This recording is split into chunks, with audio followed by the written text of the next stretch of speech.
Bonjour à tous, C'est par où, c'est par ici vous emmène aujourd'hui là-bas. Nous sommes au cœur des anciennes mines de Moselle, au musée du Carreau Wendel.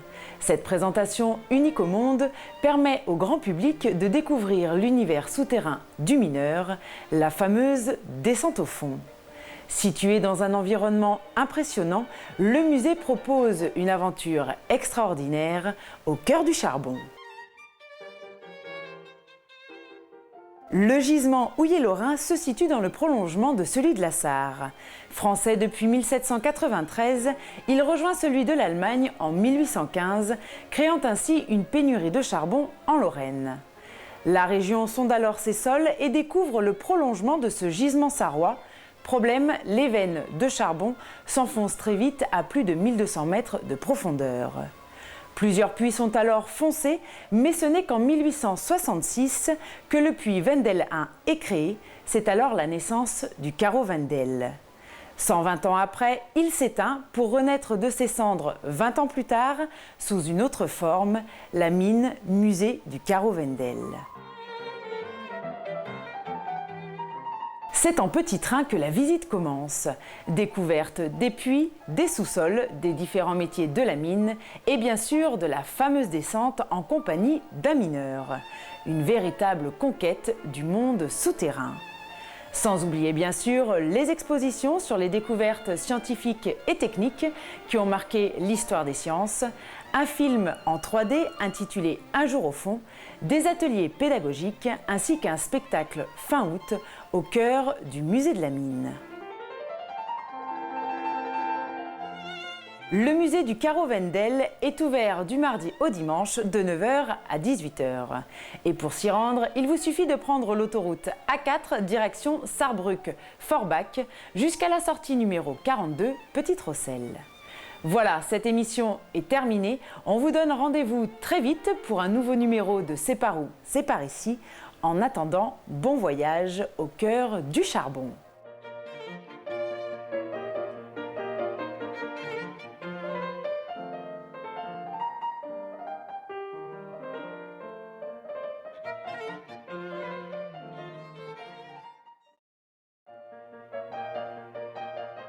Salut les amis, aujourd'hui C'est par où, c'est par ici vous fait grimper la côte de Maloncourt. Allez, c'est parti! Nous sommes donc à Maloncourt et plus précisément dans l'église et mieux encore dans la crypte de Maloncourt. L'église de Maloncourt, qui date de 1838, repose en fait sur les ruines d'une église du XIVe siècle qui elle-même est sur une crypte du début du Moyen-Âge. Au fil des années et des siècles, cette crypte avait totalement disparu de la mémoire des habitants. Ce n'est qu'en 1911 et totalement par hasard qu'elle fut retrouvée après avoir percé le chœur de l'église. La crypte de Maloncourt regorge de petits trésors, un sarcophage mérovingien, un retable du XVIe siècle, de nombreuses statues, des vêtements liturgiques et autres vestiges historiques. La crypte de Maloncourt est ouverte tous les premiers dimanches de chaque mois, de mars à novembre, de 14 h à 18 h, et pour les groupes uniquement sur réservation le reste de la semaine. Allez, on remonte à la surface et on se donne rendez-vous très vite pour un prochain numéro de C'est par où, c'est par ici.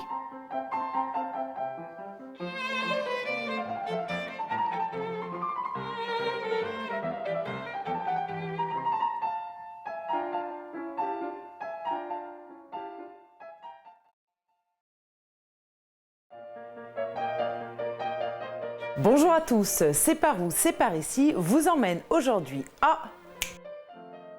Nous nous trouvons à Vic-sur-Seille et plus particulièrement dans le musée départemental Georges de la Tour. Ce pôle culturel très important accueille des collections de peintures françaises du XVIIe au XXe siècle ainsi que des collections historiques de la commune, ville natale du peintre, sur 960 mètres carrés de surface d'exposition.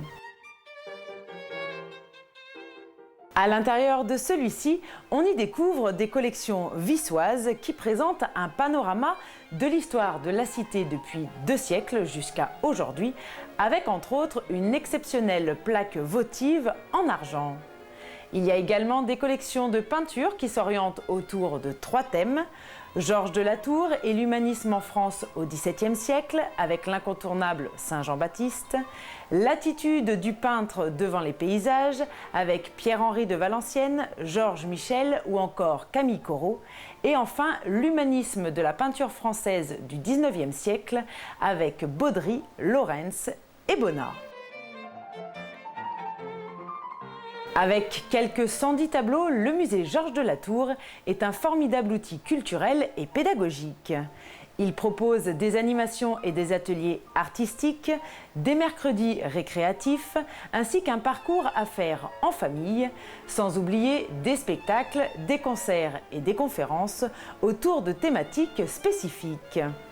Un programme éclectique qui permet au musée de toucher tous les publics.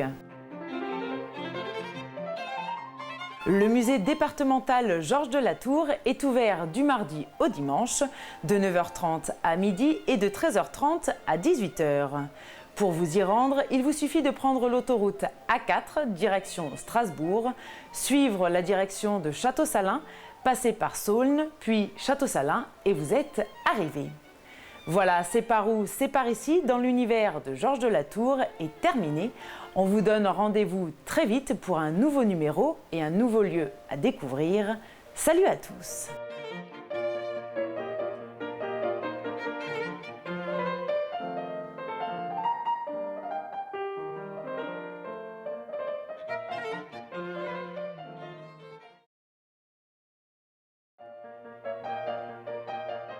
Bonjour à tous, c'est par où, c'est par ici, vous emmène à 2 coups d'aile du Haut-Königsbourg, dans un lieu à couper le souffle.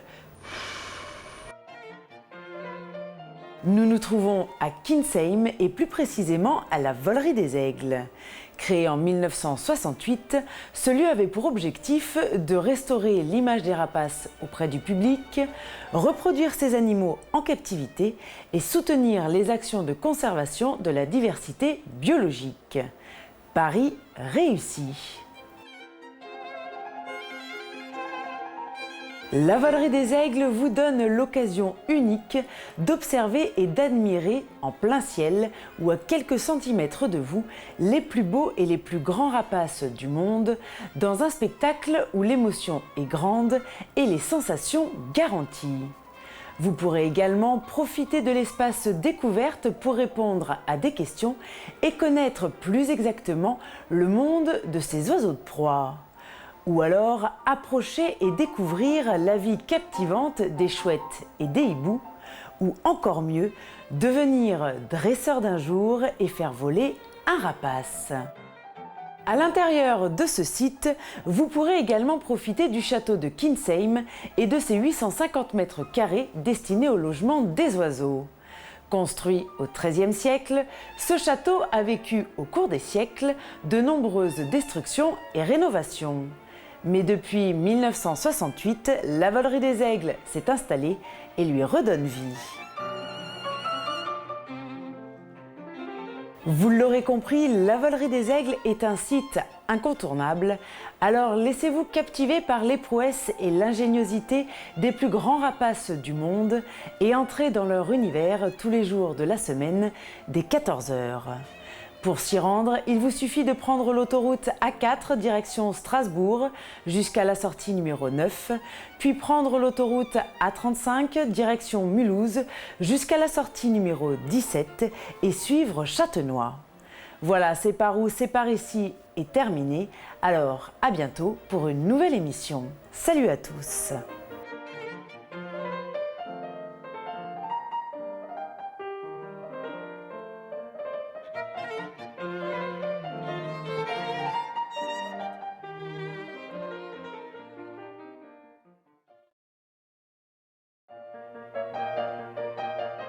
Salut à tous, la fin des vacances approche et donc nos émissions estivales également. Mais nous avons encore des endroits à vous faire découvrir. Et parmi ces endroits, il y en a un que vous connaissez certainement, mais comme il mérite vraiment le détour, alors on va y aller. Vous êtes prêts? Oui? Alors on y va! Oui. Et cet endroit, c'est Mandrennes, ou plutôt le château de Malbrouck. Achevé en 1434, appelé à l'origine le château de Mainsberg, il doit son nom de château de Malbrouck au célèbre chef de guerre John Churchill, duc de Marlborough, qui, tout le monde le sait, a donné son nom à la chanson Malbrouck s'en va en guerre, Mironton, Mironton, Mirontaine. Oui, mais avec l'air, c'est encore mieux. Malbrouck s'en va en guerre, Mironton, Mironton, Mirontaine. Malbrouck s'en va en guerre, ne sait quand reviendra, ne sait quand reviendra. Ouais, j'aurais pas fait mieux. Classé monument historique en 1930, restauré puis ouvert au public depuis 1998, le château est l'un des monuments le plus visités de Moselle, voire de Lorraine. À côté de la visite du château qui à lui seul vaut le déplacement, de nombreuses manifestations sont organisées ici tout au long de l'année. Des conférences, des banquets, des spectacles, mais surtout des expositions prestigieuses. Et après la superbe exposition sur Nikita Fall, les responsables du site vous proposent actuellement un regard sur le photographe Robert Doisneau, un photographe devenu populaire grâce notamment à des œuvres comme le baiser de l'Hôtel de Ville. L'exposition proposée au château de Malbrouck présente sous forme de rétrospective le parcours original de ce photographe à travers plus de 300 photographies dont certaines sont inédites et dont certaines encore ont été réalisées en Lorraine. Le seul problème, car problème il y a, c'est que cette exposition fermera ses portes au public le 28 août. Il ne vous reste donc plus que quelques jours pour aller la visiter. Alors moi, si je serais vous, j'irai maintenant. Voilà, si c'est possible, allez-y. Oui, bien sûr, il faut que le château soit ouvert. Eh bien, ce château est ouvert jusqu'au 11 décembre et donc jusqu'au 28 août pour l'exposition sur Robert Doisneau. Voilà, vous savez tout. Bonne balade au château de Malbrouck, au pays des trois frontières. L'endroit est pas mal non plus. Quant à nous, on se retrouve la semaine prochaine pour la fin de nos émissions. C'est par où? C'est par ici. Bye bye.